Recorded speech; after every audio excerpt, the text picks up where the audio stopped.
કે હું કદાચ ભગવાન વિષ્ણુ તો ઉતારતા નથી ને. મેં કીધું ના ભાઈ ના.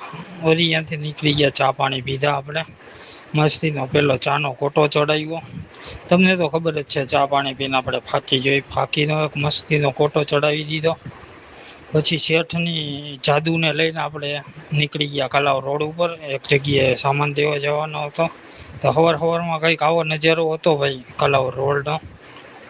વળી કોટેજા ચોક બાજુ પહોંચ્યો, શેઠનો ફોન આવ્યો, તડકો બહુ હે. મેં કીધું આ બહુ જ લાગે.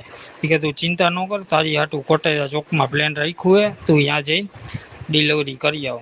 અને આપણે કેવા સ્વાભિમાની માણસ. મેં કીધું ના, ભલે તડકો હોય, હું તો જાદુ લઈને જ જઈશ. વળી ભાઈ કામ પતી ગયું, શેઠની જાદુને મૂકી દઈ આપણે એની જગ્યાએ, એના ઘરે. અને આજ તો શેઠની જાદુ શું કે મને માલિક રેડ બુલ પાવ. મેને બોલા ચલ હાટ. આપણે આપણી પાછી બિલ્લો રાની લઈને ભાઈ નીકળવાનું હોય. શેઠની ગાડી મૂકી દીધી.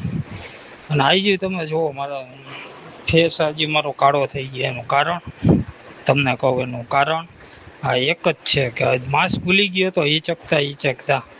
અરે યાર, ધોઈ નાખ્યું માસ્કને સાબુ પાણી વગર. બહુ તડકો લાગ્યો. ફરી પછી શેઠની ઓફિસેથી, શેઠના ઘરે જ નીકળી ગયા. આપણે જવાનું છે આપણી ઓફિસે. આપણી બિલ્લો રાનીને લઈને બિલ્લો રાની કાઢી નાખી ગેટની બહાર. અને આજ કંઈક આવો નજારો હતો કલાવ રોડનો. આપણે ફાઇનલી ઓફિસે પહોંચી ગયા ભાઈ 12:30 વાગે. આજ તો ભાઈ વાંદરા જેવા વાળ થઈ ગયા, ફૂલ તડકો લાગી ગયો ભાઈ.